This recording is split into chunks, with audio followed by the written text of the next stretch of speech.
Bonjour, dans cette vidéo je vais vous parler de tangente à une courbe et du nombre dérivé qui lui est associé. Alors c'est parti. Quand on vous donne une fonction, on peut représenter sa courbe représentative, par exemple ici. On peut choisir un point qui appartient à la courbe, donc ces coordonnées vérifieraient peut-être xa, f de xa si vous voulez, ou a, f de a. Et puis on peut dessiner une infinité de droites qui passe par ce point A.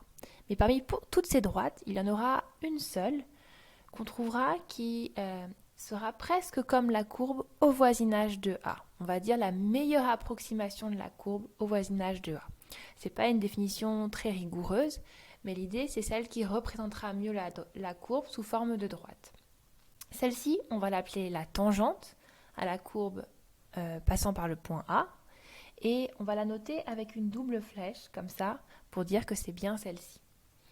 Alors quand on a une tangente à un point, on peut noter son coefficient directeur, le nombre dérivé, f' de A, où A c'est l'abscisse de notre point A. Donc je répète, quand j'ai une tangente, son coefficient directeur, on va le noter f' de A, où ce A c'est un petit a, c'est l'abscisse du point dans lequel on regarde. Alors on va apprendre à utiliser cette définition dans trois petits exemples. Alors c'est parti. La première, c'est qu'on aimerait tracer une courbe d'une fonction. Alors il y en a une infinité, ici on va choisir, qui passe par ces deux points, A et B. Et on aimerait que le nombre dérivé en xa, donc f' de xa, ça soit 1,5, et le nombre dérivé en xb, ça soit 2. Donc on va d'abord représenter les tangentes en A et en B, et puis ensuite on va essayer de tracer une courbe possible qui respecterait cette idée de tangente. Alors c'est parti, donc d'abord en A on doit tracer la tangente, donc elle a comme coefficient directeur 1,5, ça veut dire si vous voulez quand j'avance de 1 je monte de 1,5. Donc ici quand j'avance de 1 je monte de 1,5, si vous voulez quand j'avance de 2 je monte de 1. Et en B on doit avoir une tangente de coefficient directeur 2, ça veut dire quand j'avance de 1 je monte de 2. Et puis quand on applique ces tangentes, on peut tracer une courbe qui épouserait au niveau de A et de B les tangentes. Alors, il y a une infinité de courbes possibles. Voici une proposition à peu près acceptable. Deuxième exemple.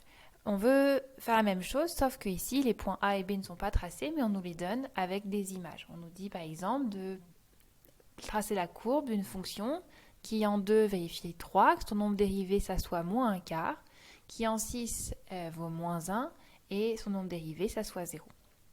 Donc d'abord, on peut placer les points par lesquels elle passe. Donc si f de 2 égale 3, ça veut dire qu'elle va passer par le point de coordonnées 2, 3. Et si f de 6 égale moins 1, elle va passer par le point de coordonnées 6, moins 1. Puis ensuite, on peut tracer leur tangente. Donc en 2, la tangente doit avoir comme coefficient directeur moins un quart. Du coup, on peut tracer ici la tangente. Et en 6, elle doit avoir comme coefficient directeur 0. Ça veut dire qu'on ne monte pas, on ne descend pas. C'est une droite qui est horizontale. Et ensuite, on peut tracer la courbe qui correspond. Une courbe qui correspond puisqu'il y a une infinité. Et on essaye qu'au niveau des tangentes, la courbe épouse les tangentes. Troisième exemple, là c'est l'inverse. Ici on va essayer de lire les informations qui sont données. Donc on va essayer de lire les images et les nombres dérivés.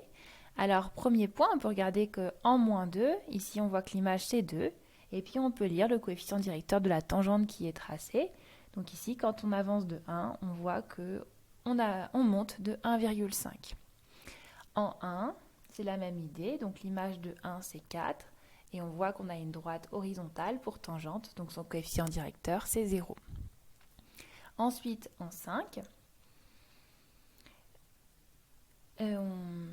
donc l'image c'est 2, et on voit que la tangente a pour coefficient directeur moins 2 tiers. Donc je vous rappelle que si on n'arrive pas bien à lire le coefficient directeur, on peut prendre deux points qui sont sur la droite, et puis on peut regarder l'écart de longueur et l'écart de hauteur. Donc ici la hauteur c'est moins 2, c'est une hauteur algébrique, la longueur c'est 3.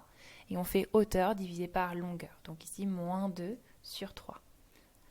Et puis, on peut regarder en 9 et on voit ici que c'est une tangente qui avance, enfin, quand on avance de 1, monte de 1. Et donc, du coup, son coefficient directeur, c'est 1. Je vous remercie. Au revoir.